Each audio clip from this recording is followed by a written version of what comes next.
இன்னைக்கு வருட கடைசியில வந்துட்டோமே, ஒரு உள்ளங்கை மேகத்தை கூட என்னால் பார்க்க முடியவில்லையே, மாற்றத்தை கூட என்னால் பார்க்க முடியவில்லையே, இன்னும் பிரச்சனை பெரிதாகித்தானே கொண்டிருக்கிறது, முடிவில்லையான்னு சொல்லி ஏங்கிக் கொண்டிருக்கிற உங்களை பார்த்து சொல்லுகிறார், என் ஆண்டவர் உங்களுக்கு சொன்ன வார்த்தையை நிச்சயமாக நிறைவேற்றுவார். இல்லை, எப்படி என்னை நாட்கள் இல்லை, எல்லாம் நாட்கள் போய்கொண்டிருக்கு, வயதாகிக்கிட்டு போய் இல்லை, அவர் குறித்த காலத்தை வைத்திருக்கிறார். அது யாரும் தடுக்க முடியாது. ஆண்டவரே சொல்லியிருக்கிறாரே, நான் செய்கிறதை தடுப்பவன் யார்?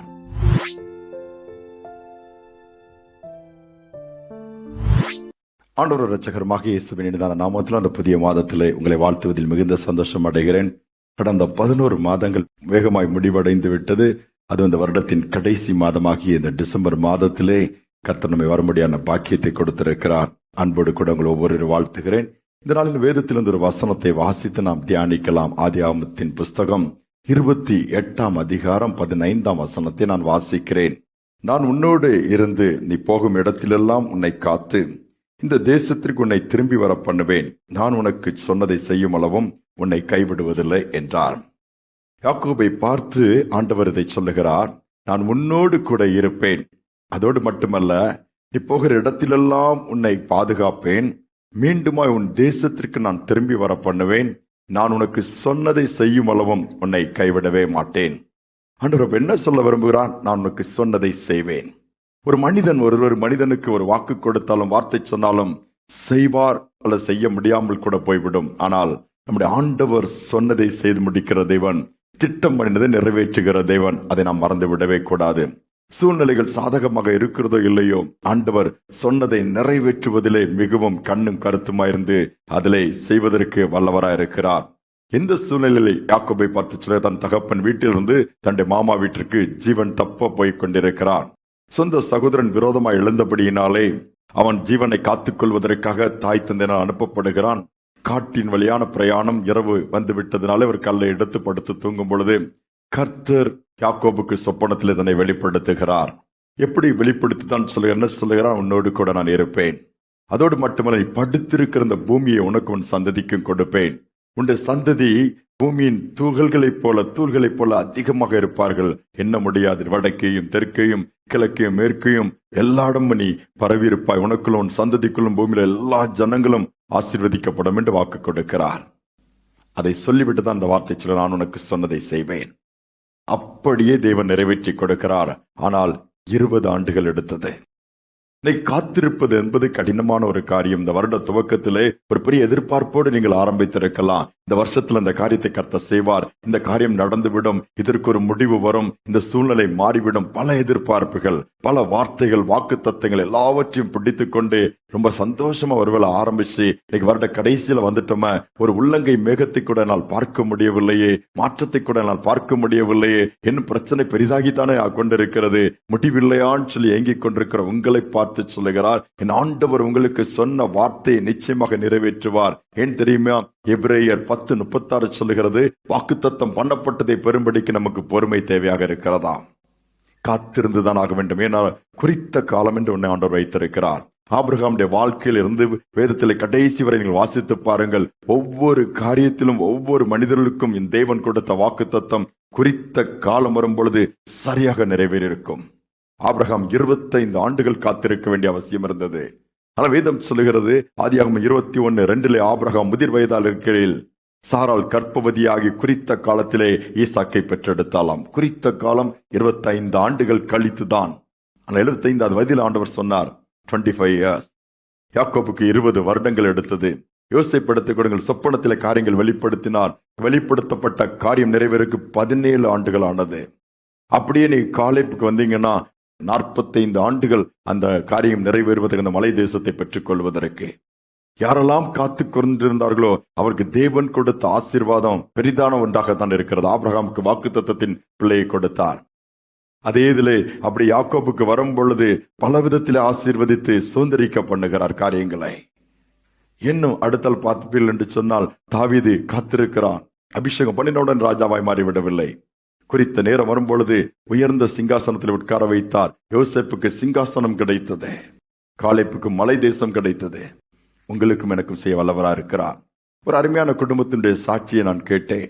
3 பெண் குழந்தைகள், கணவன் மனைவி, சந்தோஷமாக தான் போனது. கடவுளுக்கு பயந்த குடும்பம். தகப்பன் தனக்கு கிடைக்கிற சொற்ப வருமானத்திலே அந்த குடும்பத்தை நடத்தி கொண்டிருந்தார். 3 பெண் பிள்ளைகளையும் கஷ்டப்பட்டு படிக்க வைத்து விட்டார். அடுத்து திருமணம் பண்ணி வைக்க வேண்டுமே. ஆனால் மூத்த மகள் இருக்கிறாள், அடுத்த 2 பிள்ளைகள் இருக்கிறாள். படித்து ஏதோ சிறு வேலைகளை செய்ய ஆரம்பித்தார்கள். மூத்த மகளுக்காக பையனை தேடலாம் என்று சில தகப்பனும் தாய் முயற்சி எடுக்கும் பொழுது, அப்பா நீங்க வெயிட் பண்ணுங்க, ஆண்டவரே அனுப்புவேன்னு சொல்றாருன்னு சொல்லும்போது பெற்றோர்கள் அதை ஏற்றுக்கொள்ள முடியவில்லை. சரி கொஞ்சம் பொறுத்து பாக்குறாங்க. கொஞ்ச நாள் ஆகுது, 25 வயசு, 26. என்ன யாருமே வரலையம்மா, நம்ம போனா தானப்பா பையனை பார்க்க முடியும், நம்ம கேட்டா தானே, நம்ம கேட்டோம்னா நம்ம வீட்டுல எந்த வசதியுமே இல்லை. நம்ம போய் கேட்டா நம்ம நிறைய பணம் கொடுக்க வேண்டியது இருக்கும், நிறைய டிமாண்ட் பண்ணுவாங்க. ஆண்டவர் வாக்கு கொடுத்திருக்கிறார், நிச்சயமாக செய்வார். நாட்கள் சென்றது, எந்த ஒரு மணமகன் வீட்டாரும் வரவில்லை. ஆனால் பெற்றோர்கள் சோர்ந்து போய்விட்டார்கள். இந்த மகளும் ஆண்டவருக்குள் தன்னை திடப்படுத்திக் கொண்டே இருக்கிறாள். 2 தங்கச்சி குடும்ப வாழ்க்கை பாதிக்கப்படுகிறது. நீ இப்படியே இருந்தால் எப்படி? ஆனால் இந்த மூத்த மகள் சொல்கிறார், அப்பா தப்பா நீங்க வேணா தங்கச்சிமாருக்கு பையனை பார்த்து ஏதாவது நல்ல மாப்பிள்ளை கிடைச்சா கட்டி வச்சிருங்க. முயற்சி எடுக்கிறார்கள். மணமகனை தேடி போய் 2 பிள்ளைகளுக்கும் திருமணம் பண்ணி வைக்கிறார்கள். கடன் பிரச்சனை அதிகம். இப்பொழுது அந்த தகப்பன் அந்த மகளை பார்த்து சொல்லுகிறார், உனக்கு ஒருவேளை ஒரு மணமகன் வீட்டார் வந்தாலும் திருமணம் பண்ணி வைக்கின்ற 5 பைசா கூட கிடையாது. ஏற்கனவே கடன் பட்டு இருக்கிறோம். அன்றைக்கு நீ ஏதாவது முடிவெடுத்து செஞ்சிருக்கலாமே, வேஸ்ட் பண்ணிட்டு 30 வயதை நீ தாண்டி விட்டாய். உனக்கு ஒரு வாழ்க்கை உண்டாகுமா? தகப்பனின் கேள்வி, தாய்வின் கேள்வி. ஆனாலும் சோர்ந்து போகவில்லை. கர்த்தர் சொன்னதை செய்கிறவர். என் ஆண்டவருக்கு இதெல்லாம் பெரிய காரியம் இல்லை. ஆண்டவரை சார்ந்திருந்தால், நம்பி இருந்தால், தாவீது சொன்ன போல நான் நம்புகிறது என் தேவனாலே வரும் என்று சொல்லிக் கொண்டிருந்தார். வெளி தேசத்திலிருந்து ஒரு குடும்பத்தார் வந்தார்கள். அந்த ஊருக்கு வந்து அந்த போதகரை அணுகினார்கள். ஒரு பிள்ளை இருந்தால் நல்லா இருக்குமா, ஆண்டவருக்கு பயந்த பிள்ளை. அந்த போதகர் சொல்லி, இப்படி ஒரு பிள்ளை இருக்கிறது, ஆனால் வயது 30 தாண்டி விட்டது. பரவாயில்ல, என் பையனுக்கு 35 இயர்ஸ் ஆக போகுது. ஆனா அவங்ககிட்ட எதுவுமே இல்லையே, பணமே. நாங்கள் பார்த்துக் கொள்கிறோம். பாருங்கள், பேசுகிறார்கள். அந்த பிள்ளைக்கும் சமாதானம் உண்டாகிறது. ஏற்ற நேரத்தில் திருமணம் நடக்கிறது. முழு பொறுப்பையும் மணமகன் வீட்டார் எடுத்துக்கொண்டார்கள். திருமணம் முடிந்து அந்த மகளை தன்னுடைய அந்த வெளி தேசத்திற்கு அழைத்து சென்றார். எல்லா விதத்திலும் ஆசீர்வாதத்தை கர்த்தர் கட்டளையிட்ட உடனே அடுத்த 1 வருஷத்திலே குழந்தை. டக்குன்னு காரியங்கள் நடக்க ஆரம்பிச்சது. அதோடு ஆண்டவர் விட்டு விடவில்லை. அந்த மகனும் கர்த்தருக்கு பயந்தபடியினாலே அவர் குடும்பத்தினுடைய அத்தனை கடனையும் அவன் அடைத்தான். அவனுடைய தங்கைமார்களுக்கும் உதவி செய்து நல்ல நிலைமைக்கு கொண்டு வந்தானாம். யோசித்து பாருங்கள், என் ஆண்டவர் சொன்னதை செய்கிறவர். பொய் சொல்ல மனிதன் அல்ல, மனமாற மனுபுத்திரன் அல்ல. இத்தனை 11 மாதங்கள் காத்திருந்து விட்டோம், 11 மாதங்கள் போராடி விட்டோம், 11 மாதங்கள் ஜெபித்து விட்டோம், 11 மாதங்கள் உபவாசித்து விட்டோம், எல்லா முயற்சிகளும் எடுத்து விட்டோம், எதுவுமே நடக்கலன்னு சொல்ற உங்களை பார்த்து தான் ஆண்டவர் சொல்லுகிறார், இந்த மாதத்திலும் அவரால் செய்ய முடியும். இல்லை, எப்படி என்னை நாட்கள் இல்லை, எல்லாம் நாட்கள் போய்கொண்டிருக்கு, வயதாகிக்கிட்டு போய் இல்லை. அவர் குறித்த காலத்தை வைத்திருக்கிறார். அது யாரும் தடுக்க முடியாது. ஆண்டவரை சொல்லியிருக்கிறாரே, நான் செய்கிறதை தடுப்பவன் யார்? எல்லாவற்றையும் செய்ய வல்லவருடைய கரத்தில் நம்முடைய வாழ்க்கை அர்ப்பணிப்போம். நாமும் ஆண்டவர் நியமித்த கிரியைகளை செய்ய தொடர்ந்து முன்னேறி செல்வோம். என்னென்ன காரியங்கள் ஆண்டவர் நம்மிடத்தில் எதிர்பார்க்கிறார்களோ இந்த மாதத்தில் அவைகளை செய்வோம். ஜெபிப்போம். அன்பின் தகப்பனே, புதிய மாதத்தை கொடுத்திருக்கிறீங்க. இந்த புதிய நாள் காலை நேரத்தில் நம்முடைய சமூகத்தில் தாழ்த்தி வந்திருக்கிறோம்ப்பா. யாக்கோபுக்கு வாக்கு கொடுத்தீங்க, நிறைவேற்றினீங்கப்பா. ஆபிரகாமுக்கு வாக்கு கொடுத்தீங்க, நிறைவேற்றினீங்கப்பா. ஒவ்வொருடைய வேதத்திலே பார்க்கிறோம், வாக்கு மாறாத தேவன் என்பதை நீர் காண்பித்திருக்கிறீர். ஆனால் அதற்கு இடைப்பட்ட காலம் கடினமான காலம் அப்பா. இந்த நாளத்தில் போராட்டத்தின் பாதைகளே, நெருக்கத்தின் பாதைகளே, சோதனையின் பாதைகளே, பலவீனத்தின் பாதைகளே, நம்பிக்கை இழந்து போயிருக்கிற பிள்ளைகள் இந்த செய்தியை கேட்க நேரிட்டால் என் ஆண்டவர் நம்பிக்கை கொடுத்து, தட்டி கொடுத்து, தைரியப்படுத்தி, பலப்படுத்தி, நான் சொன்னதை செய்வேன் என்று சொல்லுங்கப்பா. காதுகளில் இந்த சத்தத்தை தொன்னிக்க பண்ணுங்க.